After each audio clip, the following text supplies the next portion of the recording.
Shalom, selamat pagi Bapak Ibu Saudara yang dikasihi Tuhan. Bagaimana kabar Anda semua? Kiranya tetap dalam berkat, juga perlindungan dan penyertaan yang daripada Tuhan kita Yesus Kristus.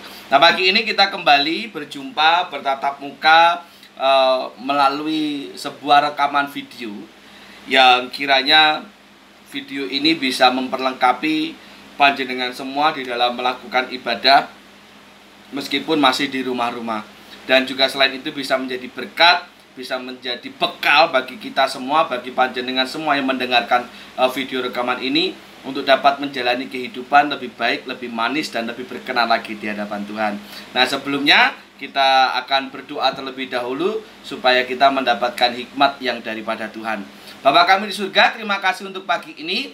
Kami bersyukur dapat kembali berkumpul meskipun belum dapat bersama-sama di gerejamu untuk beribadah, melainkan masih di rumah saja bersama keluarga kami, bersama orang-orang terdekat kami untuk melaksanakan ibadah Sabat ini. Namun hamba-Mu percaya tidak mengurangi berkat yang hendak Tuhan curahkan bagi kami semua. Dan untuk melengkapi ibadah kami, perkenankan kami untuk belajar bersama-sama merenungkan kebenaran firman Tuhan dalam rekaman video ini.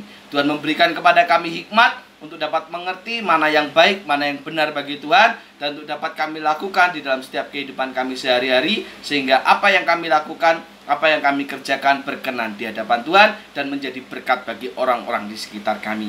Terima kasih Tuhan, sekali lagi sertai pembelajaran firman Tuhan kami pada pagi hari ini, dan di dalam nama-Mu Tuhan kami Yesus Kristus, kami berdoa, mengucap syukur dan menyerahkan kebenaran firman Tuhan ini ketika disampaikan. Haleluya, amin. Nah, Bapak Ibu Saudara, sebelum saya membacakan Alkitab kita pada pagi hari ini atau menjelaskan tentang apa yang akan kita renungkan, perkenankan saya untuk menunjukkan sebuah gambar yang mungkin tidak terlalu terlihat ya karena silau, namun mungkin ini cukup jelas. Di mana ada dua gambar, yang satu pohonnya tinggi tetapi daunnya jarang. Yang satunya pohonnya pendek namun daunnya lebat. Dan di bawah ini ada keterangan bahwa ini adalah pohon yang tinggi namun tidak memiliki cukup banyak daun untuk bisa mengayomi orang-orang sekitarnya. Lalu yang di sini adalah meskipun pohonnya pendek namun memiliki memiliki daun yang rindang, sehingga siapa saja yang ada di bawah pohon ini, seperti contoh orang yang sedang duduk ini, bisa menikmati kerindangan pohon ini, bisa menikmati kesejukan ketika mereka duduk atau diam di bawah pohon ini. Nah, apa maksudnya? Maksudnya adalah ini berbicara tentang cara pandang, sudut pandang kita di dalam menilai kehidupan kita, atau bahkan mungkin juga di dalam kita menilai orang-orang di sekitar kita. Apa maksudnya? Bahwa apa yang kita sangkakan buruk, seperti misalkan pohon ini meskipun pendek, tetapi belum tentu ini tidak berguna. Karena buktinya meskipun dia pohonnya pendek, tetapi masih bisa mengayomi orang-orang sekitarnya, menjadi berkat bagi siapa saja yang mau beristirahat di bawahnya.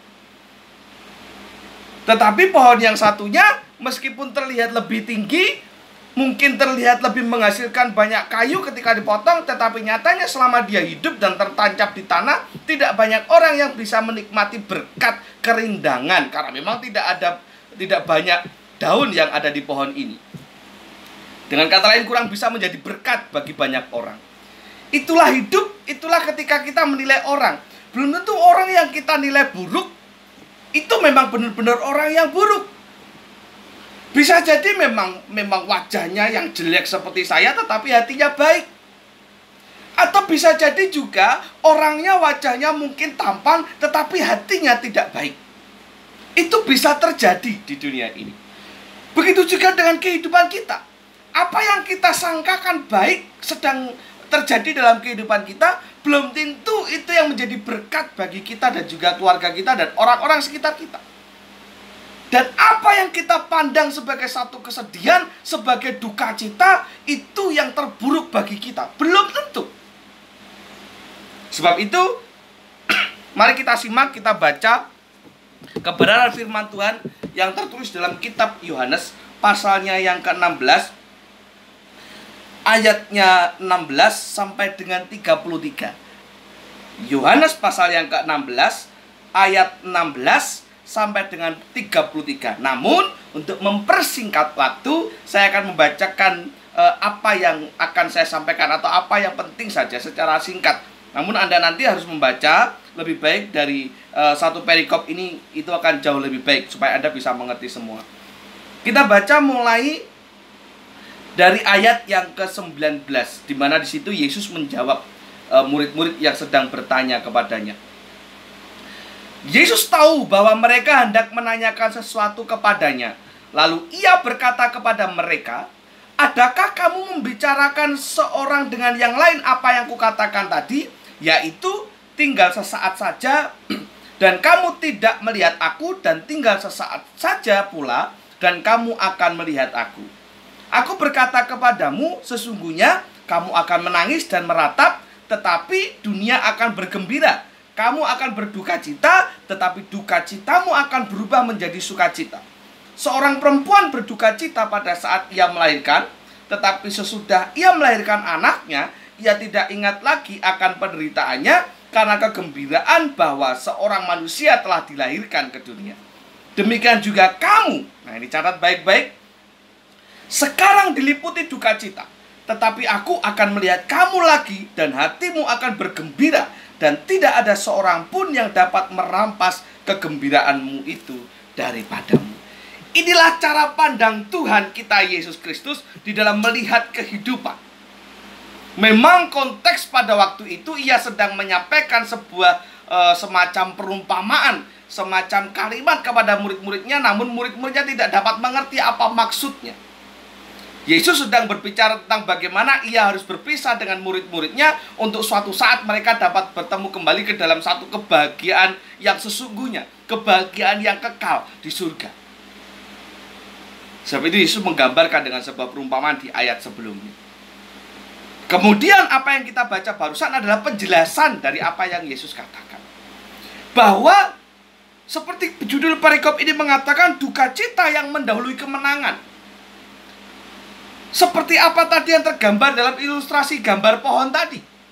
Bahwa tidak selamanya duka cita itu menunjukkan sesuatu yang buruk di dalam kehidupan. Ada kalanya Tuhan mengizinkan duka cita mengawali kehidupan kita, untuk suatu saat nanti kita dapat menuai sukacita yang luar biasa di balik itu semua. Jadi langit yang mendung tidak selalu berarti hujan. Begitu kira-kira kata pujangga. Ya, langit yang mendung tidak selalu berarti hujan.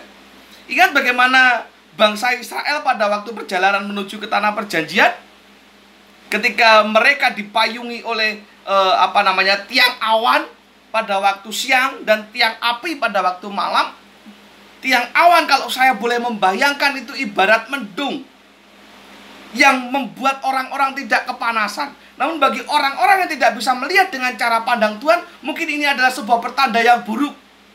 Wah, lagi perjalanan jauh, capek-capek, harus cepet-cepet, kok yo jek mendung, kok yo masih mendung. Apalagi kalau sampai hujan, terus bagaimana? Perjalanan menjadi tertunda, akan semakin lama, dan sebagainya, dan sebagainya. Tapi lihatlah dari sudut pandang Tuhan, bahwa Tuhan memaksudkan mendung itu supaya bangsa Israel tidak kepanasan saat berjalan di padang pasir. Itulah kurang lebih yang menjadi gambaran kehidupan kita. Kalau saat ini pandemi corona ini belum berakhir, saya memiliki keyakinan bahwa ini bukanlah akhir dari segalanya. Bagi siapa saja yang sabar dan patuh serta taat di dalam menjalankan protokol kesehatan ini, suatu saat nanti, entah kapan Tuhan yang tahu, akan menikmati buah yang manis yang sudah disediakan oleh Tuhan. Amin. Itu yang saya yakini. Dan untuk apapun yang menjadi masalah Anda saat ini, bukan berarti ketika Anda punya masalah, itu adalah akhir dari kehidupan. Itu adalah kehancuran dari kehidupan Anda. Bukan selalu berarti demikian. Ada kalanya memang Tuhan mengizinkan masalah terjadi, supaya kita menjadi lebih sabar, menjadi lebih mengandalkan Tuhan, dan pada akhirnya nanti ada buah manis yang bisa kita petik dan kita nikmati bersama-sama. Sebab itu, mari kita ubah pola pikir kita. Positiflah di dalam melihat segala sesuatu. Positiflah di dalam mengenali orang. supaya kita tidak terjebak ke dalam penilaian yang salah.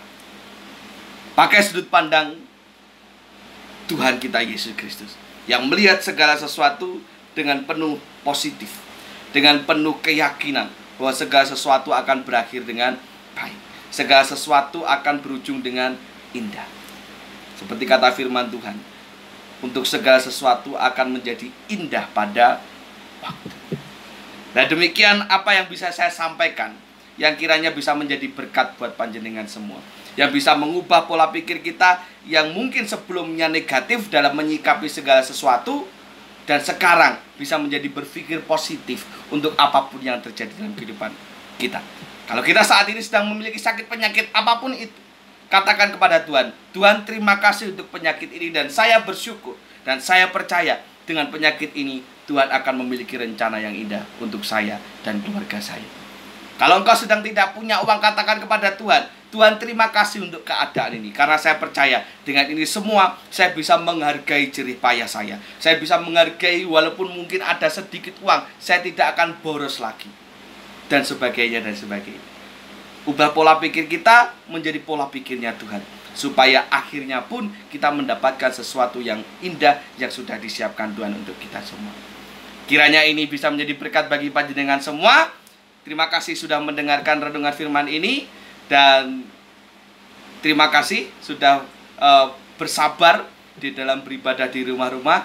Tetap kuat, tetap semangat, jaga kesehatan panjenengan semua, dan sampai berjumpa lagi suatu saat nanti di gereja. Terima kasih, Tuhan Yesus memberkati, dan shalom.